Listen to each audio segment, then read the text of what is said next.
In-depth football coverage from The Athletic is now just £1 per week. See the link in the description to sign up today. Between 1949 and 1954, many of the world's finest footballers gathered in a new professional league. They would all arrive for free and would all be taken against their club's will. This is the story of El Dorado, the golden age of Colombian football and the original Pirate League.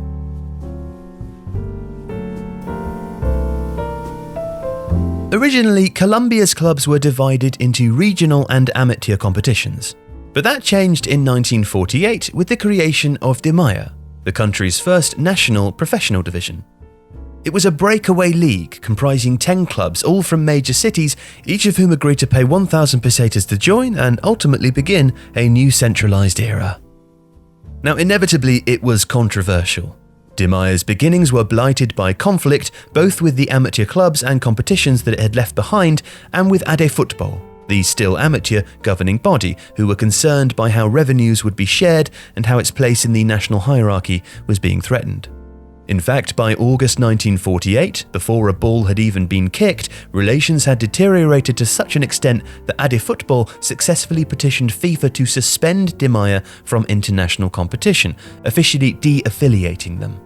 It meant that the competition's participating players were banned from representing their countries, and that the clubs were prohibited from playing glamorous friendlies abroad.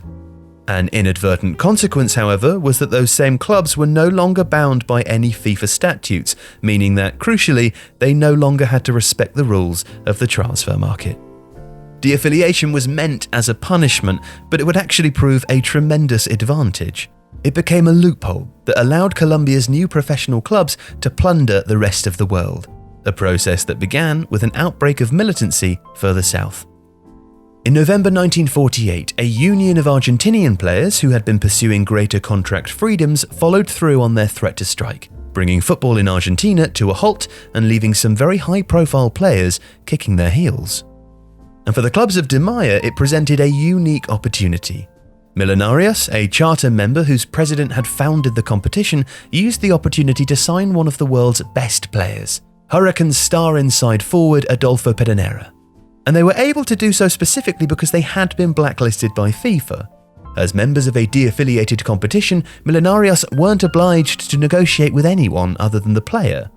That meant that while Pedernera was offered a $5,000 signing-on fee and wages of $50 a week, a hugely attractive offer for that time, Hurricane, the club who owned his registration, weren't due a fee, and nor were they even asked for their consent. Pedernera, El Maestro, the winner of 5 Primera Division titles with River Plate, and still one of the best players in the world, was heading for Colombia, and there was nothing anybody in Argentina could do about it. But whatever the financial incentives, Pedernera would still arrive to find a country in turmoil. One of the ironies of El Dorado is that its short success depended partly on the political unrest which had resulted from the 1948 assassination of Jorge Alicia Gaitan. Gaitan was the liberal mayor of Bogota. He was also a Colombian presidential candidate and at the time of his murder presumed to be headed for victory in the 1950 election. And his death provoked a visceral reaction. In the hours following his murder, his supporters rioted, beginning the period known as La Violencia, a civil war which would rage for 10 years and cost the lives of around 300,000 people. And football was an unlikely beneficiary of this.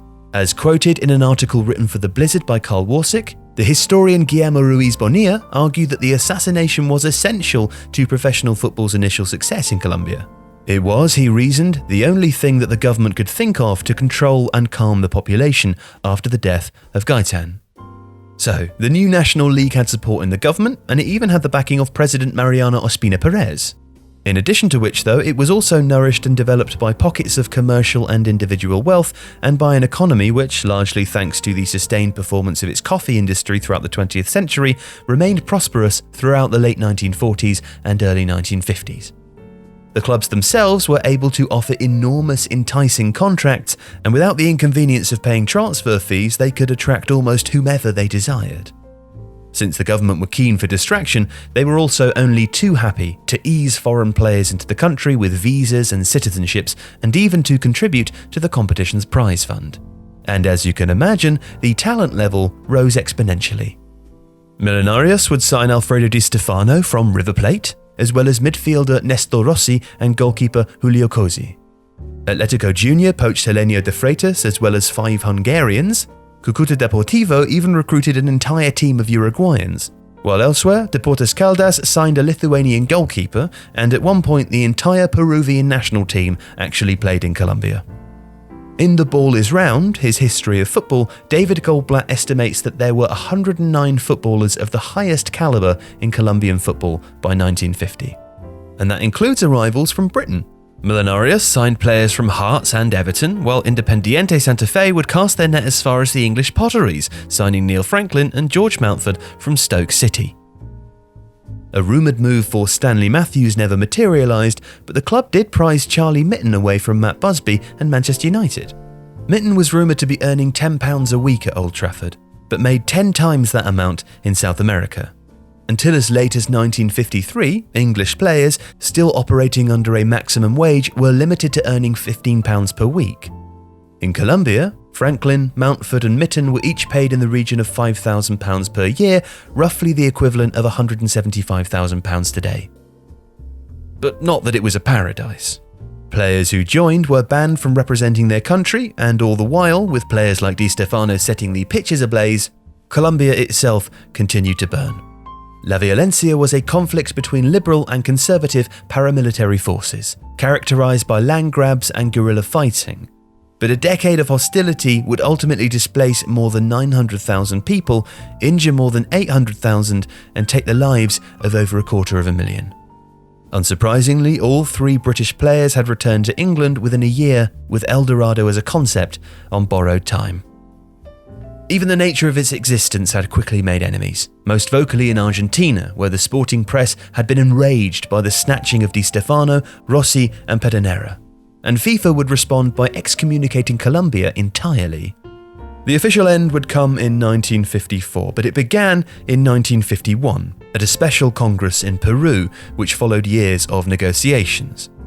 In what became known as the Lima Pact, an accord was reached between FIFA, CONMEBOL and Di Maia, in which it was agreed that Colombia and its clubs would be re-affiliated with FIFA, but that the stars who had been signed would have to be relinquished within 3 years. Many of the clubs attempted to steal a march on the sanctions, selling off their best players early in an attempt to secure the biggest fees.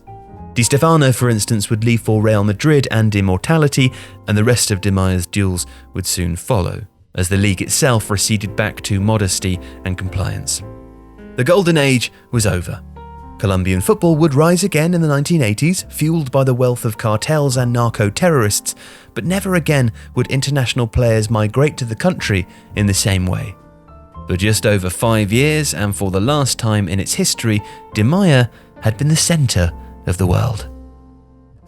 If you liked today's video, please subscribe to the channel to help us reach 1 million subscribers. And we're also pleased to be able to offer you access to The Athletic for just £1 per week. Follow the stories that you care about with closer access and intelligent takes. See the link in the description now to sign up. Thank you.